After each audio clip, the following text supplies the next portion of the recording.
कपड़े धोने वाली बहू। शादी के पहले से ही विभा को कपड़े धोने का बड़ा शौक था।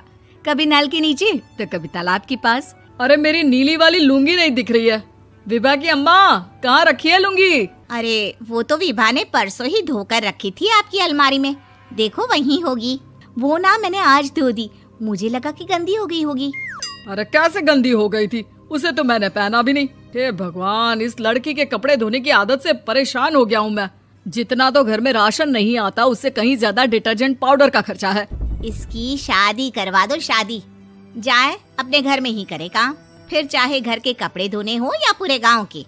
हाँ ठीक बोल रही हो, देखता हूँ मैं कोई लड़का। वो दिन भी आ जाता है जब विभा को देखने लड़के वाले आ जाते हैं। लड़की मुझे अच्छी लगी। होने वाली सास कहती है, बेटी अगर कुछ पूछना है तो पूछ लो। वैसे तो हमारी लड़की बहुत ही शर्मिली है, जो बोल दो वो मान लेती है, इसे क्या पूछना होगा। अरे कैसी बात कर रही हो माँ, मुझे इन लोगों के घर रहना है, सवाल तो कई है। हाँ हाँ बेटा, पूछ लो ना, क्या पूछना है। आप लोगों के घर कपड़े कौन धोता है? सास का मुंह बन जाता है। देखो, अगर तुम ये कहना चाहती हो कि तुम्हें कपड़े धोने नहीं आते तो सुन लो, कपड़े मैं ही धोती हूँ, लेकिन तुम्हारे आ जाने के बाद मैं रुमाल तक नहीं धोऊंगी। अरे चुप रहना भाग्यवान, बहू बेचारी घर आई नहीं, उसे डराना शुरू कर दिया। वो क्या है ना बिटिया, अभी तक तो ये कल्लू की माँ ही धोती थी, लेकिन अब तुम्हारे पापा तो दहेज में वॉशिंग मशीन देंगे ही। तभी विभा की माँ बोल पड़ती है, सवाल भी पूछा तो क्या। वैसे भाई साहब, मशीन की तो फिर भी कपड़े धोने की कैपेसिटी होती है। मतलब जो बिटिया दे रहे हैं ना विभा, इसे कपड़े धोने का बहुत शौक है। ये आप लोगों के क्या, आस पड़ोस गांव मोहल्ले सबके कपड़े धो दे और उफ तक ना करे। बाहर देखा नहीं आपने कितने कपड़े सूख रहे हैं? सब हमारी बिटिया ने ही तो धोए हैं। बस भी करो ना माँ, शर्म आ रही इतनी तारीफ सुनकर। और तो और एक दाग निकाल कर दिखाओ तो मान जाओ। हाँ अच्छा, माफ करना बेटा, मैंने गलत समझा। हमें तो रिश्ता बहुत पसंद है। और ऐसे जुड़ जाता है रिश्ता कपड़े धोने का शौक रखने वाली विभा का। उसकी शादी हो जाती है कोयला फैक्ट्री में काम करने वाले कल्लू के साथ। शादी के बाद अचानक विभा चिल्लाती हुई सास के पास आती है। सासू माँ, अरे सासू माँ कहाँ है आप? ये तो धोखा है, धोखा दिया आप लोगों ने मुझे।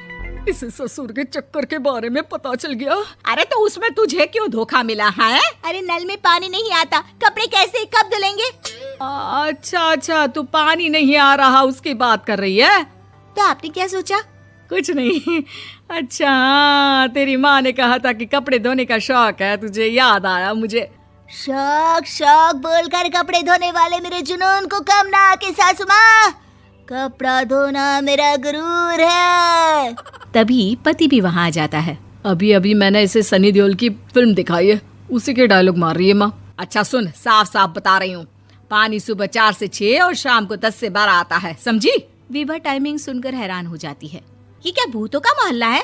सुबह 4 बजे उठकर कौन कपड़े धोता है? 4 बजे टंकी में पानी जाता है, फिर सारा दिन धोना ना, किसने मना किया? अरे कैसी बात कर रही हैं? 200 लीटर की टंकी में कितने कपड़े धो लूंगी मैं? सुबह ही उठ जाऊंगी मैं। अब क्या था, विभा सुबह 4 से लेकर रात के 12 बजे तक कपड़े ही धोती रहती। एक रोज सास पड़ोस से निकलकर कहीं जा रही होती है कि साथ वाली कहती है, हाँ कल्लू की माँ, जरा ये बताओ कि 2 साड़ी है, 2 ब्लाउज और एक पेटीकोट और एक नाड़े वाला लंबा कच्छा। हाँ तो? अरे तो क्या, कितना लोगी धुलाई ये बताओ। धोबन दिख रहे हैं हम क्या? हमारे पति सरकारी नौकरी से अभी रिटायर हुए हैं और बेटा सुपरवाइजर है कोयला फैक्ट्री में। धोबन समझ रखा है हमें। हाय रे कल्लू की अम्मा, माफ कर दो, वो तो मोहल्ले में यही सब बता रहे थे कि तुमने बहू को कपड़ा धुलवाने के काम में लगा दिया है। सास को पड़ोसन की बात सुनकर गुस्सा आ जाता है। वो घर पहुंचती है जहां घर के बाहर ही इतने सारे कपड़े सूख रहे होते हैं जितने कि किसी धोबन के घर पर। अरे ओ कल्लू की दुल्हन, बाहर निकल।